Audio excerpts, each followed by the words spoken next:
So today's review is Ghost Rider, released back in 2007, directed by Mark Steven Johnson, and it stars Nicolas Cage. As far as the story goes, Johnny Blaze, he is a daredevil. He finds out that his father is stricken with cancer. So one day, while he's cleaning his motorcycle, the devil comes to him, who is played by Peter Fonda. The devil in this movie is called by Mephistopheles.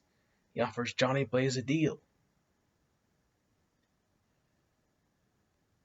And the deal is that the devil would cure his father's cancer if Johnny would give up his soul. So he gives up his soul. Alright, and the devil would tell him that he would come back years later to return a favor.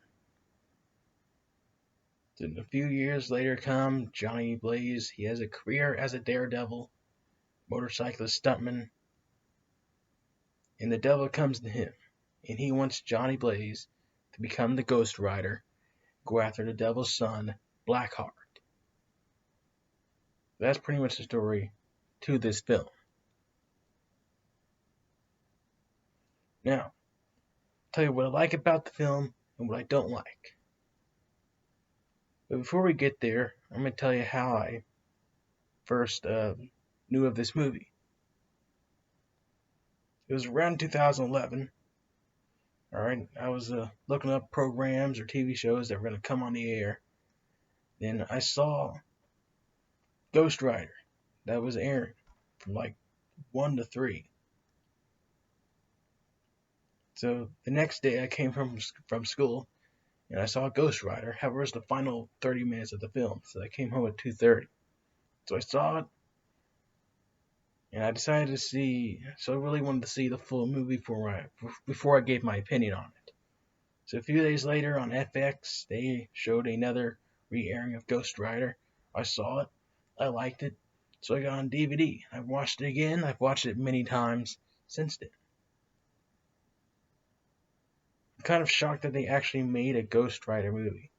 This is one of the movies I thought they would have never made. And when I looked up the casting information, that also shocked me as well. Nicolas Cage playing Ghost Rider. I thought that was a weird casting choice. I never thought I'd see Nicolas Cage in a superhero movie. So I thought this was weird. But I've seen the movie many times. My opinion on it, it's not the best movie I've ever seen, but I don't think it's the worst. My positives, the two standouts in this movie are Wes Bentley, plays Blackheart, and Peter Fonda. I like the Ghost Rider design in this movie. I like his jacket, his motorcycle. His face though is kind of pale. Looks very weird.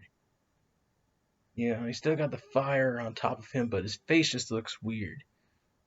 It just looks really pale for some reason compared to the rest of him.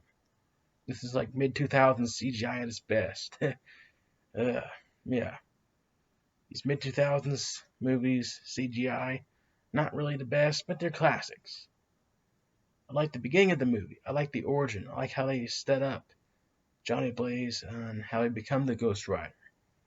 There was some emotional trauma that follows him. His father, after he was cured of cancer, he died in a motorcycle accident during one of his stunts. His father crashed into a ring of fire. This kind of set the tone for the movie. Gave a reason for Johnny Blaze not to trust the devil, but look twice over his shoulders. Who can he really trust? So I like that part.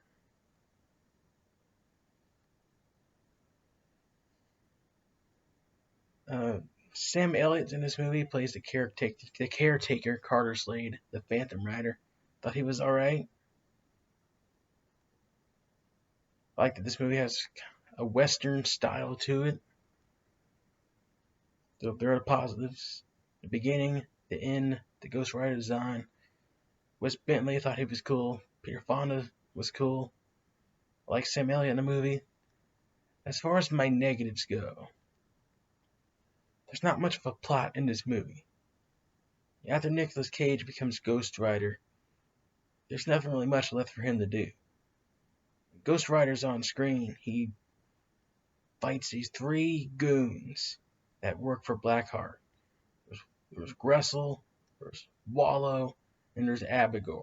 They look like the characters of Avatar: The Last Airbender. One of them's an earthbender, one of them's a firebender, one of them is an earthbender, one of them is an airbender, another one of them is a waterbender. And they don't really serve any purpose to the movie. Nor are they a challenge to Ghost Rider. I mean, he takes these guys out with ease. There were some cool one-liners when he was fighting the three goons. That was about it. There's also way too much Nicolas Cage in this movie. Too much Nicolas Cage. Not a lot of Ghost Rider. Majority of this movie is Nicolas Cage's relationship with Eva Mendes. This forced relationship between the two, which I wasn't really fully behind. I'm here to see Ghost Rider, not a romantic relationship. So I thought Mark Steven Johnson focused way too much on that. This isn't Daredevil, where Daredevil's teaming up with Elektra. This is Ghost Rider. That's right, I forgot. Mark Steven Johnson. He did direct this movie. He also directed Daredevil back in 2003. That's odd. But yeah, too much Nicolas Cage. Too much of his relationship with Roxanne. They didn't really do a whole lot with Ghost Rider in this movie. Ghost Rider, what he does is very limited. All he does is, scare people with his pin and stare. He burns people with chains and throws fireballs at people. As far as action, he doesn't really do a whole lot. So those are basically my issues with Ghost Rider. As far as my rating with the movie, I'll give it an 8 out of 10. I think it's good. Not one of the best movies I've seen. But if I haven't seen, if this was a Friday night, I didn't really have nothing much to do. I haven't watched Ghost Rider in a while. I'll probably check it out again. But this is not a movie I would watch, week after week after week. I'll watch it every now and then if I have the opportunity to. If you're a Marvel fan, you might like this movie. You might not. But I found some enjoyment out of this film. So I'll give it an 8 out of 10. I think Ghost Rider here, it served its purpose. I think it did what it needed to do. I just wish it could have done more with this film. Like I said, Ghost Rider, 8 out of 10. Tell me what you thought about the film below.